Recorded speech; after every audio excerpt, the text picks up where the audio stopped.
everyone. Welcome to the Headliner PodPod, where we discuss podcast episodes from within the Headliner family. It's kind of like Oprah's book club without Oprah or books. Today's podcast is Rocket Ship FM. It's hosted by Michael Sacca and Mike Belsito. Here's a little bit more about that podcast from their website. The podcast for entrepreneurs, product managers, and anyone working in tech today. We break down the concepts you need to know, from product management to growth, sales to funding. We'll bring you stories that will inspire and insights that will change the way you think about product and business. So that's a little bit about the podcast itself. Today's episode from that podcast is, Will Robots Take Over the World? We delve into the world of humanoid robots, highlighting their journey from past disappointments to their current state of development. We'll discuss recent advancements in their mobility and capabilities, including their use in Disney's live shows. We also raise questions about the societal impact of these robots and tease an upcoming segment and even talk to the robots themselves. So before we get into the discussion, let's just do some quick intros. From the Headliner team, we have Jesse. Say hello to the folks out there, Jesse. Hello, everybody. We have Nicholas. Howdy. Christy. Hello. Dash. Hey, everyone. Max. Hey, happy to be here again. Thanks for having me back.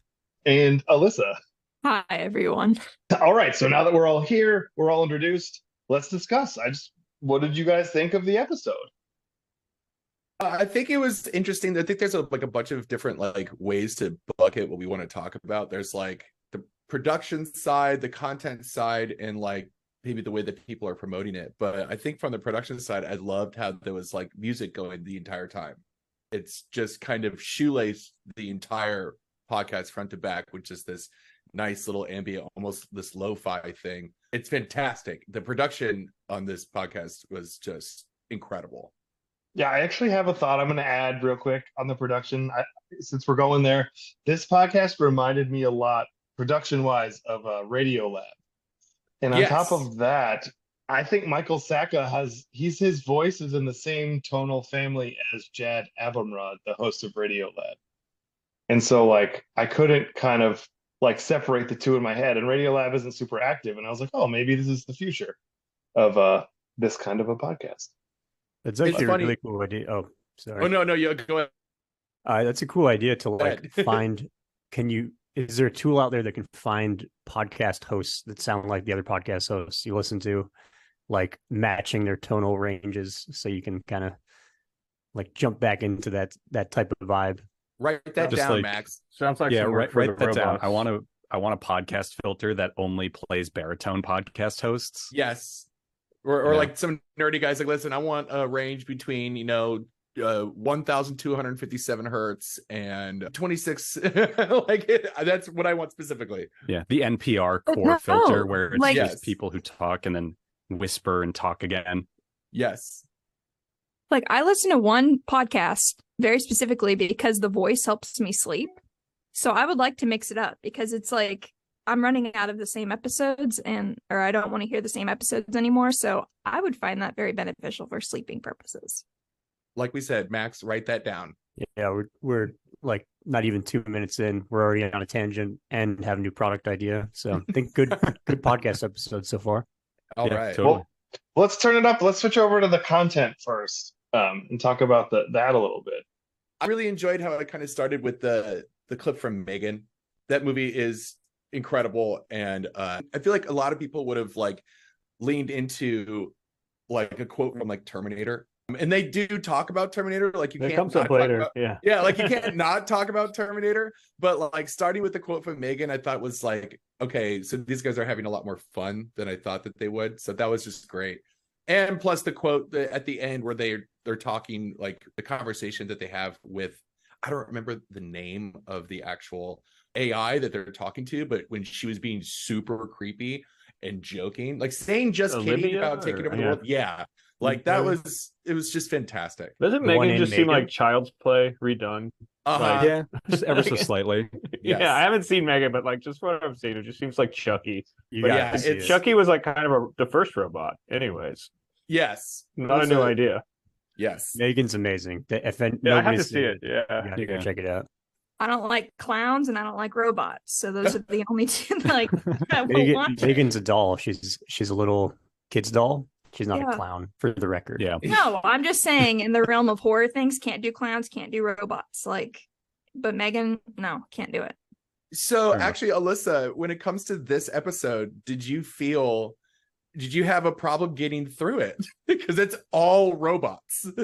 Well, I listened to it multiple times actually for like a fun little marketing project. But anyways, outside of that, I was like slightly terrified. Yeah, when they were talking to Sophia and she was like, "Oh, I mean, I could take over the world, but I won't because I have an off switch." I was like, that's a terrifying thought. Like, I don't want that energy anywhere.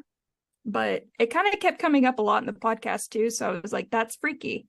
They talked about Disney. So that was like a little bit more like happy thoughts. Not so much like, hey, a robot might like take over the world or something. But yeah. The Disney robots are taking over a job. Yeah, that's what I was intrigued with. I was like, oh man, so they're like doing like union busting, but with robots. ever so slightly. But okay, wait. So they made it sound like they were going to talk about like, oh, this is what stuntmen think about these like stunt robots. Did they ever actually go back to that? I'm just realizing now. I don't know if they ever circled back on that. No, they didn't. I know like it's a point of contention amongst some stuntmen to be like, hey, but I want to risk breaking my leg to do a somersault to Spider-Man, you guys. Yeah, that was a goofy little section. That Disney robot is funny though. I have seen that in real life, and it face planted cool on the wall. I had to pull up videos after that segment just to see it because they mentioned the video. And they said the robots never make a mistake, but I guess they face plant sometimes. Oh yeah. They do. So okay. Also, when I was like working at Disney, we had animatronics in like most of the rides, and they were like a big problem because they'd always break. And then like kids would be terrified because like there was this one robot and it had this arm motion and it would always pop out of the socket. So you'd see this like large robot like waving, popping and locking, wires like exposed, and then children were crying. So the robot doing the robot. Yeah, pretty much. Yeah. So anyways, that's my bias against robots, but that's just me. I came in terrified and left less terrified, of like kind of underwhelmed about them overtaking the world, to be honest. But like I didn't like research a lot of AI or robotics before. I mean, just what you kind of see in the news casually. But I think we got these people the humans got these robots beat. Was kind of my takeaway. Well, robots that they were describing in the episode sounded a lot like the ones from the Jetsons, like Rosie rudimentary language. It's like, it's exactly. I was like, I mean, like Rosie could probably take over the Jetsons, but I mean, why would she want to? Yeah, and it's just like it seemed very non-threatening, and like same type of voice and language you heard 30 years ago. Exactly. I think there's nothing more deflating than like listening to Elon Musk talk about robots. He just sounded so bored with it, and it just really like set me at ease, being like, okay, cool. So like okay, robots are boring now. Except if I looked up to Optimus, it looks so creepy. It's like got a black head and like the black top part of his body is like black painted, and the rest of it is just like this metal. They know what they're doing. It's so gross looking and it's so creepy looking, but like the way he talks about it was just like so boring. Oh, it's going to be under $20,000, and like it's just weird. Yeah, I mean, just to kind of piggyback off of what Alyssa said, I think I'm actually saying the opposite of what you said, where I went in and I was like, I was underwhelmed by it because like I've heard and followed some of the hype around like AI and machine learning and stuff. So I was like, oh yeah, so if you just put like ChatGPT in a body, what'll happen? That's kind of what I was imagining they were going to talk about. And then they started talking about it, and I was like, wait, this isn't that much of a punch above like an animatronic at like a Chuck E. Cheese, is it? Like this is Chuck E. Cheese and Dolly Dimples in a nutshell, or like a stunt show robot. Yeah, I mean, agreed. Yeah, I don't know, Max. What do you think? Max has been oddly quiet, and I know Max has done a lot of research and reading on all of this stuff. So I'd love to hear if we're going to get taken over by robots from you. I've been trying to keep quiet because I didn't want, once you open this once you let the genie out of the bottle, like there's a lot of stuff that's, once you open Pandora's box, like it's going to be hard for me to stop talking about this. But yeah, like, the majority of the stuff that like we've been talking about at Headliner, even on the product side, is a lot of AI stuff. So we're all pretty familiar with it. I mean, Headliner's been like an AI product to some degree for a couple of years, and I think I'm kind of on the same page as you guys. The more I learn about AI, the less afraid I get about it. And in terms of this premise of the robots taking over, I think it's kind of a bit of a red herring in a way. Like certainly it's a concern, but I think that there's a lot more interesting things happening that are like more terrifying with AI that are well documented. Like, oh, maybe there'll be this sentient robot like Rosie from the Jetsons will all of a sudden just decide to take over the world one day. But that could happen. We don't have any evidence of it. And the stuff we already have evidence of is like, you know, these models have bias in them, which people are using them for bank loan automation and stuff. And now it's skewing towards a certain group of people, you know, predominantly white male people are getting favored perhaps in these models, and that's affecting people's bank loans and stuff like that. And so I think that this robot idea of them like taking over the world is certainly fun to talk about, but it's almost becoming like a meme at this point. And I'm getting a lot more afraid of the other stuff, like almost the human to human manipulation that uses robotics and AI in the middle versus like the AI to human manipulation. So I kind of wish they touched on that a little bit, but you know, I think there's also this like, you know, I told you guys not to open this Pandora's box, but I got a lot to say here. But like the most interesting critique I've heard lately is that all this AI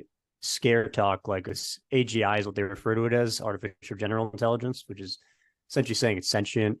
All that talk, a lot of people are starting to consider if it's just a scare tactic from a lot of the major AI companies like OpenAI as an attempt to do regulatory capture, essentially overplay their hand, scare everybody into thinking that AI is a lot further along than it is, regulate the market, and then kind of cement their position as the leading incumbents. Which the more I think about that, the more there's more evidence for that than AGI at this point. So I don't know. I think are you suggesting, Max? Sorry, I just want to ask you a question. Are you suggesting that Sam Altman's nuclear backpack may just have a ham sandwich inside? It's certainly possible. Yeah, I'm with you there though, Max. Like, yeah. I think you tapped into something that, yeah, this podcast like completely skirted, where they're just talking about like the literal, this is what this is. It's almost like a primer on what like robotics and to some degree AI is in 2023. Whereas like, especially from our point of view, because this is just something we, like you said, we've had our hand in that cookie jar for a minute now. We're kind of familiar with it. So we're asking like the second and third question where this just focused on, okay, what is this? Like, this is, if I was at my barber's and he was like, hey, so what is AI? I would just be like, here, just listen to this podcast. And then I'd drop my phone on the counter and promptly forget it there because he has to listen to the podcast. And how do you share a podcast with somebody? You give them your phone. Yeah, I think that's fair. Like in terms of who the audience is for this podcast. And I guess I'm kind of grappling with the question of, is it the right call for the media and all these other podcasts to kind of focus on that aspect? They always go to this, will the robots take our jobs? Will the robots take over? And like to some degree, it's possible, but like there's a lot more plausible scenarios already happening, which, you know, I'm just wondering if we should all be trying to get those messages out a bit more, because we have tons of evidence of like, you know, algorithm or sure AI model bias and such. But yeah. I mean, I love the episode. I think it was a super interesting topic. I just wish they kind of went a little deeper beyond the will robots take over and say like, oh, here's some of the things already happening, which, you know, jump to the end of the movie. The spoiler alert is that, oh, it was humans the whole time. Humans were just manipulating other humans using technology as an intermediary. So, you know, that's my bet of where this goes wrong. I think one of the major things I would have enjoyed from like this podcast, which like Max, I did enjoy it. I actually thought it was really interesting, and it was a nice like refresher course for me almost, because stuff like the Disney animatronics, like I completely forgot those existed. But I would have loved to see them like start to ask those questions, but also just start to say like, what we're being told is that it'll become Rosie the robot or whatever. It'll clean our houses for us in the future. It'll become a super Roomba, if you will. But I would have loved to hear them go, but more likely than not, it'll probably just become like another swatch in our Swiss Army knife or whatever. Like, oh, it might handle the mopping, but we still have to like kind of dry our floor off afterwards or something. That seems like a likely scenario. I think the other one is like the company making it will start using it to spy on you and like sell advertisements to get around what you say and so it's like it's an amazing technology. Like there's so many ways to use it, and there's so many good ways to use it and so many bad ways. And I think it's really interesting to start to get into the ways humans are gonna, like the human to human alignment problem around this stuff versus the humans to machines. Because I've not seen a machine by itself attempt to manipulate me, but many humans have. And you know, the emails about the prince who needs like a loan to get his kingdoms, I don't know, whatever that the famous Nigerian prince scam. These are like, you just look at all the evidence around us of ways that people are using technology today, like email, and then just automate it with AI, and that seems like a very likely outcome for all this. So I think that's much scarier than the robots taking over. But I think the scary part, I think the whole like of the entire podcast, there was one part that they didn't jump on, but if you know anything about like government agencies, they talked about the DARPA award. There was a entire section of like, now satellites, GPS technology, all of these things came from DARPA.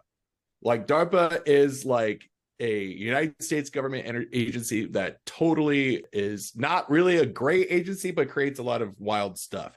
The fact that they were having some kind of a reward for robots, that's what pricked my ears, where I'm like, okay.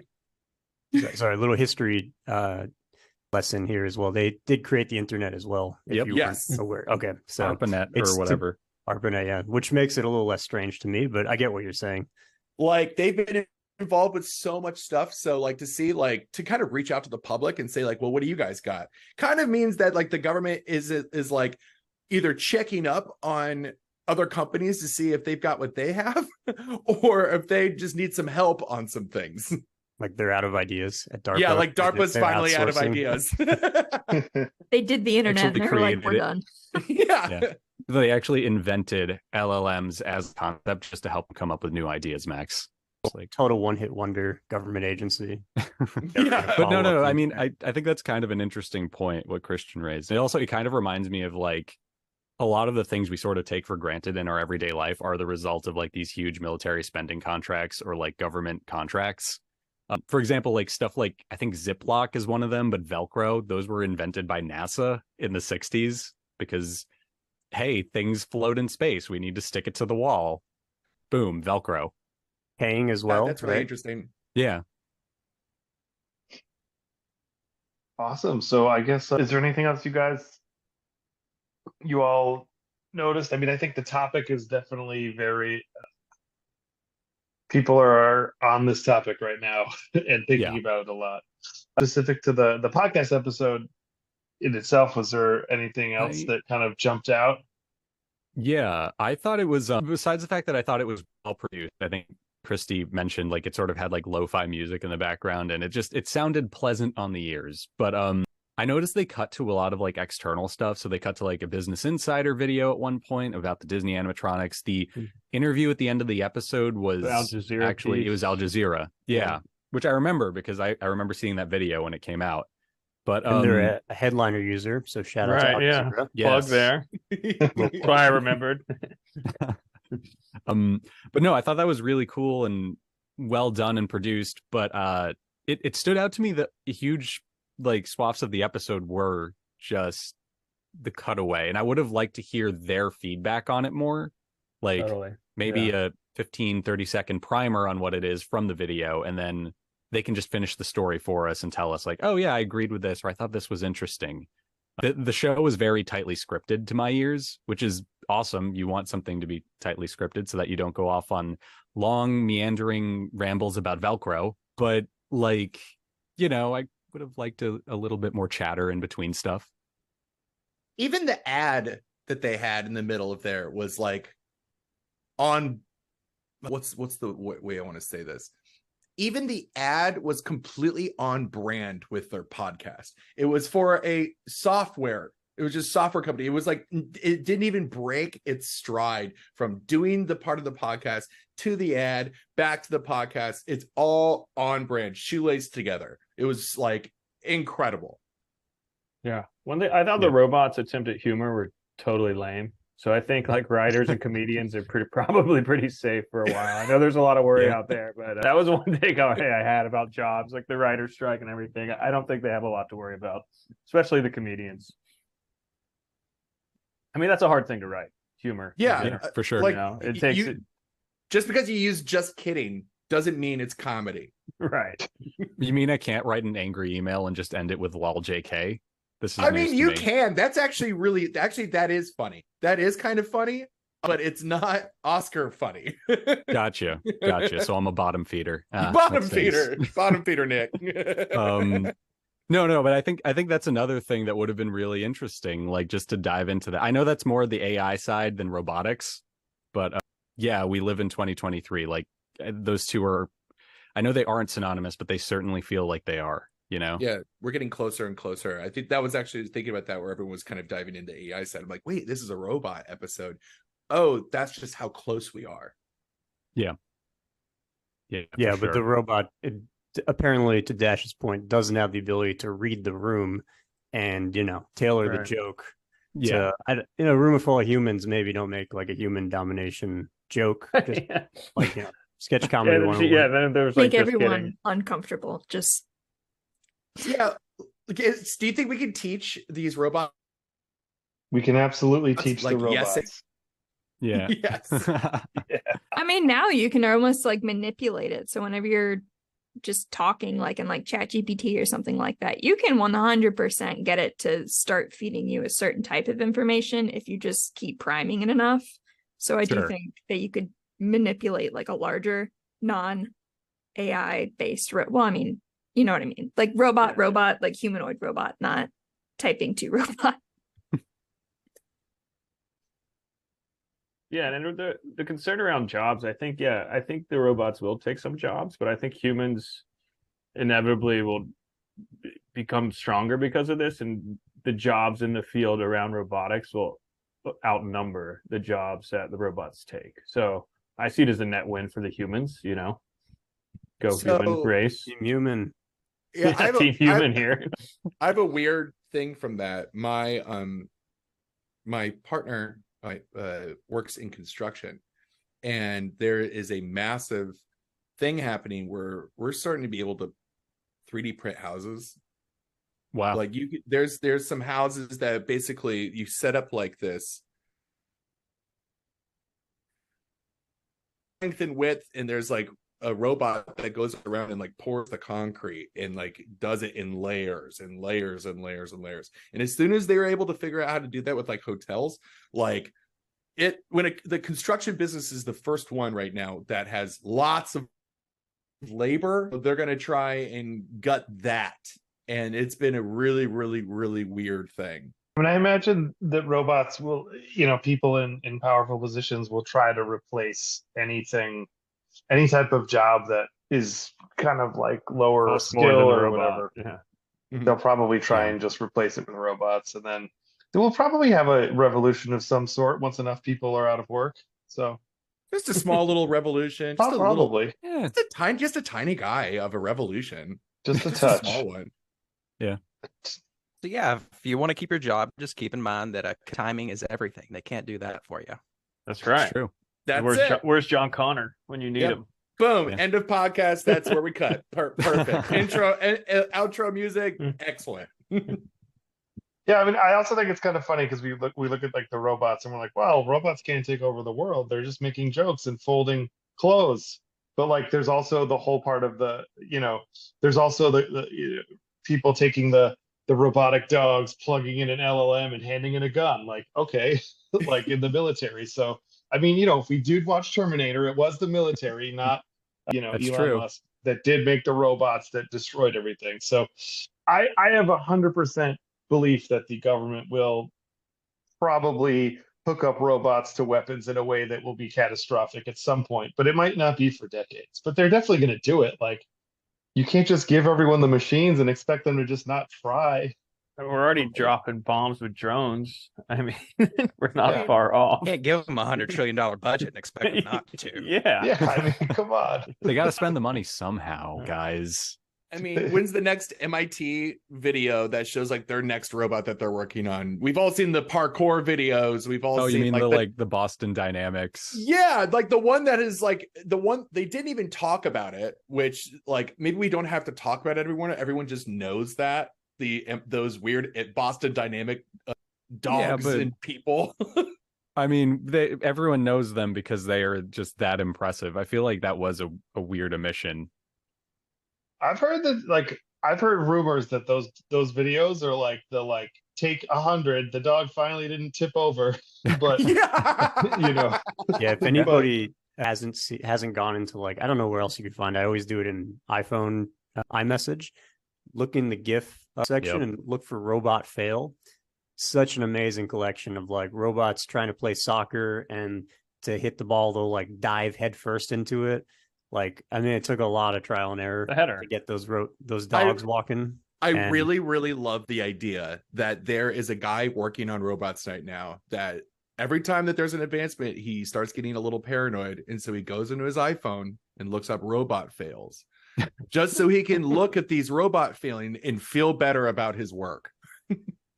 He actually just has them keyed to email to him every morning. Yes, it's his alarm clock. About dumb robots. Don't worry, man. There's so many more dumb ones.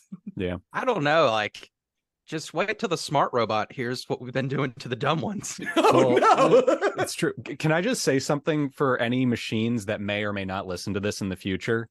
I, for one, humbly await our new robot overlords.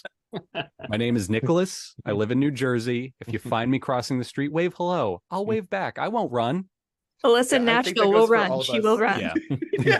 I think I've just outed myself as like a robot scab. Like, if this robot's named Dracula, I'm Renfield. Like, you're off Team Human now, Nicholas. Yeah, I'm off Team Go Human. join Team Robot. Yeah. To quote Mac and Always Sunny, I play both sides so that I always come out on top. Incredible. Well, all right.